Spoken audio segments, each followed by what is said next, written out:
하나님의 말씀을 보십니다. 하나님의 말씀은 이사야 3장 13절입니다. 이사야 3장 13절입니다. 여호와께서 변론하러 일어나시며 백성들을 심판하려고 서시도다. 아멘. 여호와께서 변론하러 일어나시며 백성들을 심판하려고 서시도다. 아멘. 네, 이 말씀의 기준에서 오늘 저녁에 말씀을 재무장하실 제목은 여호와가 일어나 심판을 베푸신다. 아멘. 여호와가 일어나사 심판을 베푸신다. 아멘. 네, 본문이 기록된 이사야 3장은 이스라엘의 부패와 속화라는 말씀의 제목입니다. 역사적인 사실로는 이스라엘 백성의 부패와 속화를 말씀하셨지만 오늘 우리 시대를 조명하여 볼 때는 믿는 사람들의 부패와 속화라고 볼 수 있습니다. 그래서 이사야 3장에서는 여호와 하나님을 믿는 사람들이 하나님을 의지하고 의뢰해야 함에도 불구하고 오히려 하나님에게서 마음이 떠나서 사람들을 의지하고 의뢰한다는 것을 말씀하고 계십니다. 또한 도덕적으로도 극도로 타락하여서 아주 속화된 그러한 시대가 된 것을 지적하고 계십니다. 또한 사람들이 죄를 짓고도 그 죄를 회개하지도 않고 또 오히려 숨기지도 않고 오히려 그 죄를 발표함으로 인하여서 여호와를 거스리고 여호와의 영광의 눈을 촉범하였다. 이렇게 말씀하고 계십니다. 이와 같이 사람들이 죄를 짓고도 회개치 않는 이러한 것을 보시고 하나님이 참다 못하셔서 이제 심판하려고 일어나신다는 말씀이 바로 오늘 본문의 말씀인 것입니다. 자, 그럼 이사야 선지자는 이사야 3장 13절에서 여호와가 일어나서 심판을 베푸신다 하고 이제 심판하실 것을 말씀하고 있습니다. 그러면 심판을 하신다 이렇게 이사야 3장에서 말씀하시고 이 심판에 대한 심판주가 강림하실 것을 또 예언하고 있습니다. 심판을 베푸시려면 심판주가 지상에 강림하셔야 되는데 그 지상 강림에 대한 예언을 이사야서에서 여러 번 반복 예언하고 있습니다. 자, 그 예언의 말씀을 보면 이사야 19장 1절로 4절에서 빠른 구름 타고 애굽에 강림하신다 이렇게 말씀하고 계시고 또 이사야 63장 1절로 6절에서는 악인을 심판의 주의 발로 밟으시니까 그 악인의 선열이 뛰어서 심판주의 의복을 더럽혔다 이렇게 말씀하고 계십니다. 또 이사야 64장 1절로 4절에서는 우리의 생각 밖에 두려운 일을 행하러 여호와가 오신다 이렇게 예언하고 계십니다. 또 이사야 66장 15절로 16절에서 여호와께서 불의 옹이 되어 강림하시는데 불과 칼로 모든 혈육에게 심판을 베푸신 즉 여호와께 살육당할 자가 많다 이렇게 심판주의 지상 강림에 대한 예언을 하고 계십니다. 그래서 이사야 선지자는 이사야 3장에서 심판을 베푸시려고 여호와가 일어나신다 이렇게 말씀하시고 심판을 베푸시기 위하여서는 지상에 오셔야 되는데 그 심판주의 지상 강림에 대한 말씀을 이사야서에서 4곳에서나 말씀 예언하고 계시는 겁니다. 자, 그러면 이러한 예언은 반드시 무엇이 되어야 됩니까? 예언은 성취를 가져오는 것이 진리입니다. 아멘.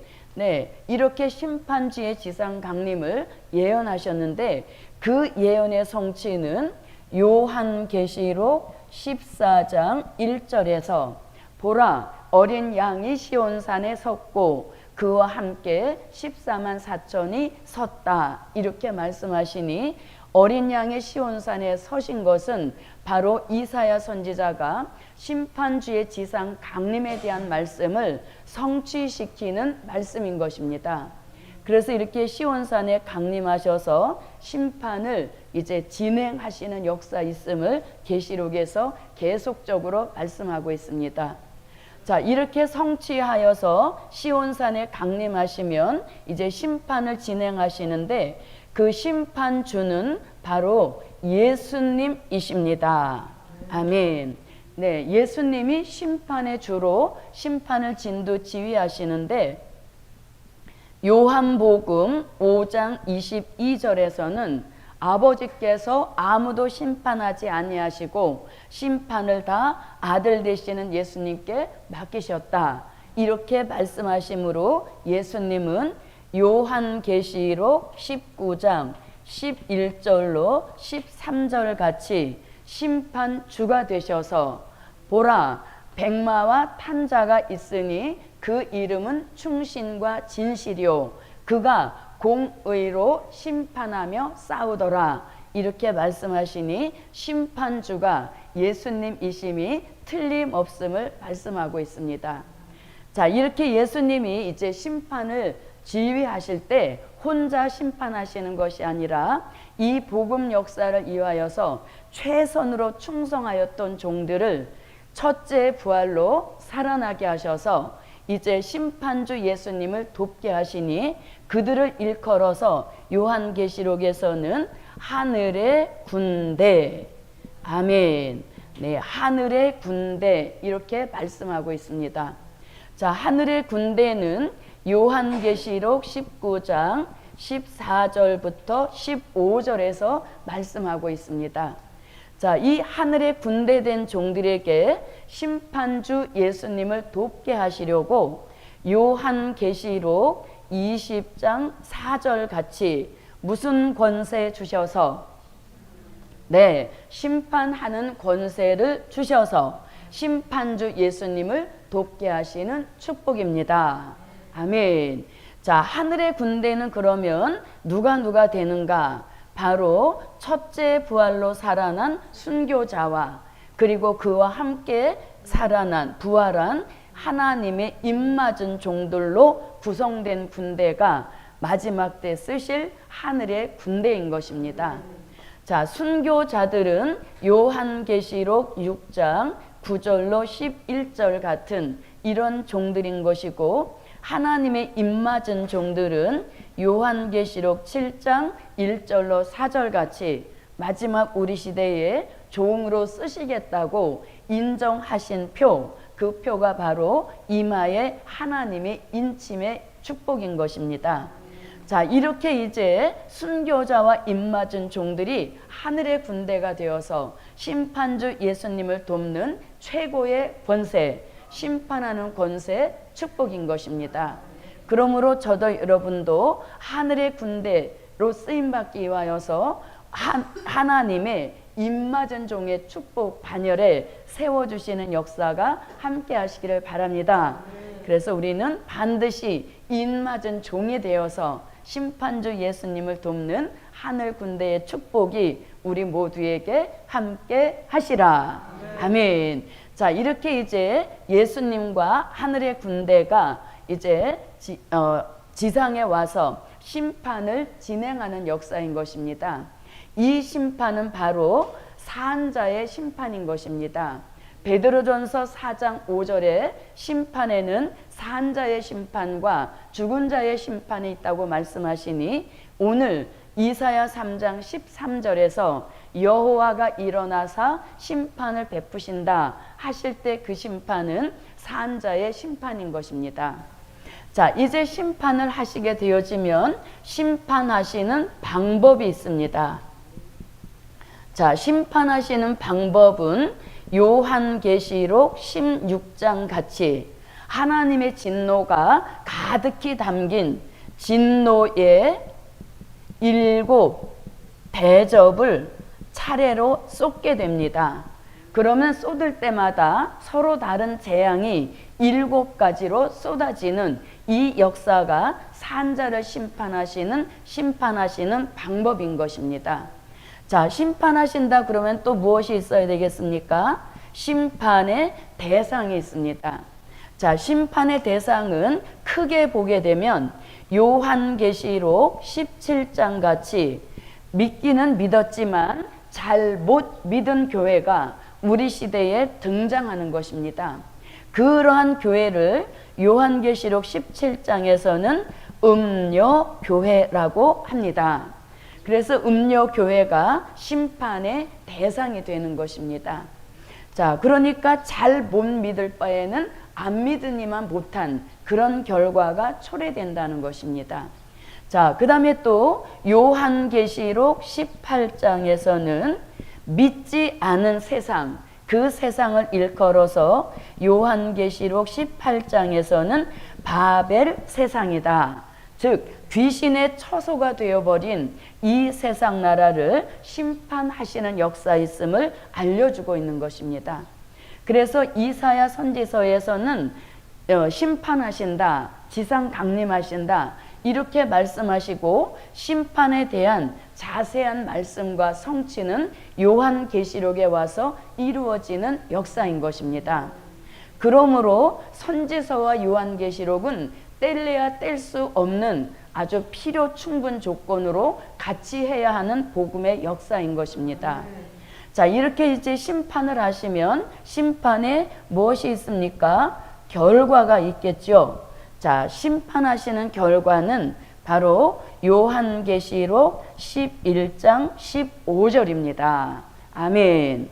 자, 요한계시록 11장 15절을 한번 읽어보겠습니다. 요한계시록 11장 15절. 네, 찾으셨으면 함께 읽어봅니다. 7째 천사가 나팔을 불매 하늘에 큰 음성들이 나서 가로되 세상 나라가 우리 주와 그 그리스도의 나라가 되어 그가 세세토록 왕노릇 하시리로다 하니. 아멘. 네, 이와 같이 예수님이 이 땅에 다시 오시는 것은 요한계시록 13장 같이 수종통치 시대를 이루고 있는 이 세상 나라를 심판하시고 심판으로 그냥 끝나시는 것이 아니라 심판하신 후에 이 세상 나라 전체를 그리스도의 나라로 이루시고 그리스도 그가 세세토록 왕노릇 하시리로다 하시는 말씀을 이루시려고 예수님은 다시 오신다. 아멘. 그래서 우리는 심판에다 포인트를 두기보다는 심판하신 후에 새 시대를 이루시는 이 역사의 말세복음에 모든 초점이 맞춰질 때 그 말세복음이 소망을 주는 복음인 것이고 그러한 말세복음일 때 많은 사람들의 관심을 끌 수 있는 역사인 것입니다. 자, 이와 같이 그리스도의 나라 7째 나팔 불고 그리스도의 나라가 이루어지는데 세세토록 왕노릇 하시리로다. 1000년 동안 왕노릇 하신다 하여서 일명 천년왕국이라고도 합니다. 아멘. 자, 그러면 이제 이 천년왕국 그리스도의 나라도 요한계시록에 와서 갑자기 이루어지는 새 시대가 아닌 것입니다.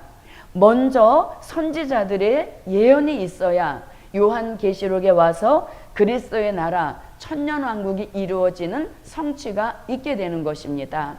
자, 복음서에서도 그리스도의 나라 이루어질 것을 말씀하고 있지만 오늘은 이사야서의 말씀을 이제 중점적으로 하기 때문에 천년왕국 그리스도의 나라 이루어진다는 이 예언을 이사야서에서만 한번 찾아보도록 하겠습니다. 자, 이사야 9장 6절로 7절에서도 이제 천년왕국 새 시대가 이루어질 것을 예언하고 계십니다. 한 아기 한 아들을 우리에게 주신 바 되셨는데 그 이름은 기묘자요 모사요 전능하신 하나님이요 평강의 왕이라 할 것임이라.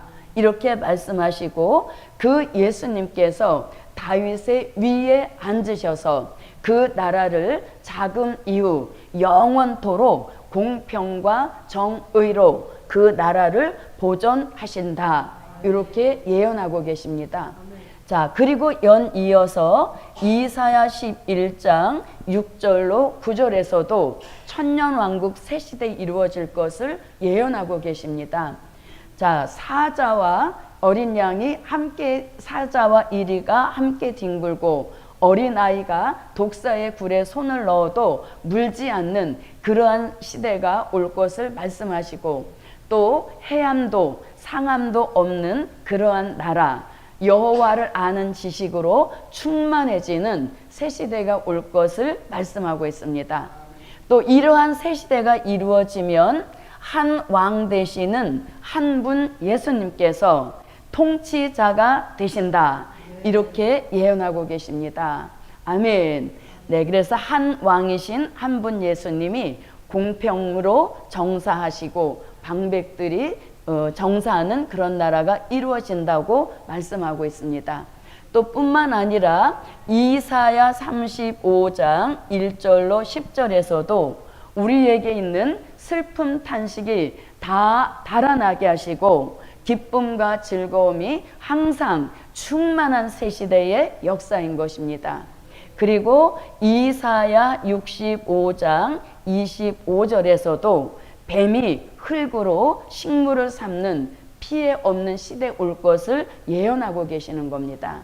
이와 같이 이사야 선지자는 그리스도의 나라 새 시대가 이루어질 것을 예언함과 동시에 그 나라를 통치하실 분은 예수님이시라는 말씀을 이렇게 하고 계시는 겁니다.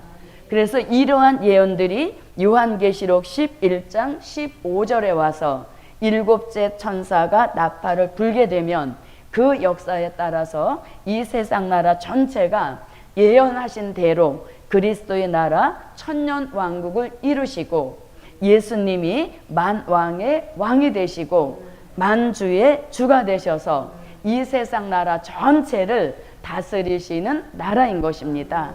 자, 이렇게 예수님이 통치자가 되실 때에 이제 하늘의 군대가 되어서 심판주 예수님을 도왔던 순교자와 입맞은 종들에게도 축복을 주시니 그것이 바로 계시록 20장 4절로 6절 같이 왕권과 제사장의 축복이다.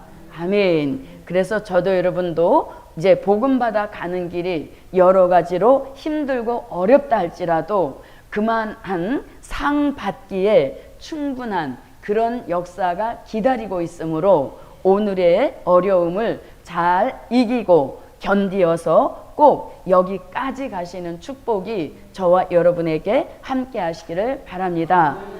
자, 보십시오. 심판을 베푸신다. 이렇게 이제 이사야 3장에서 말씀을 하셨는데 그 심판에 대한 다 증거의 역사는 요한계시록에 와서 총정리가 된다는 겁니다. 그래서 선지서와 요한계시록은 절대적으로 함께 할 때 진정한 진리가 강해되어지는 역사인 것입니다. 그래서 저도 여러분도 요한계시록만 공부하려 하지 마시고 매주 월요일마다 이사야 선지서의 말씀이 세미나에서 강해되고 있습니다. 그럼 빼뜨리지 마시고 저도 여러분도 함께 참여하여서 예언과 성취의 짝을 이룰 수 있는 그런 역사가 저와 여러분에게 열린 안목의 축복으로 함께 하시기를 바랍니다. 자, 그러면 이제 오늘 말씀의 결론입니다. 자, 오늘 말씀의 결론은 선지서와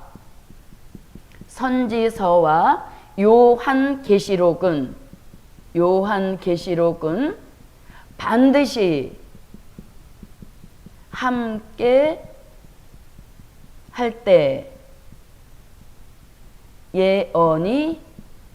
예언하신 대로 성취된다. 아멘. 네, 오늘 말씀의 결론은 선지서와 요한계시록은 반드시 함께 할 때 예언하신 대로 성취된다. 아멘. 그래서 선지서는 예언이요, 그 예언이 요한계시록에 와서 성취가 되므로 예언 없는 성취는 있을 수 없는 것입니다. 그러므로 저도 여러분도 선지서의 중요성을 다시 한번 더 재차 깨달으시고 요한계시록과 비중을 똑같이 하여서 함께 무장함으로 이제 이 미래를 바라보는 일에 있어서 치우침이 없는 축복이 저와 여러분에게 함께 하시기를 바랍니다. 네, 기도드립니다.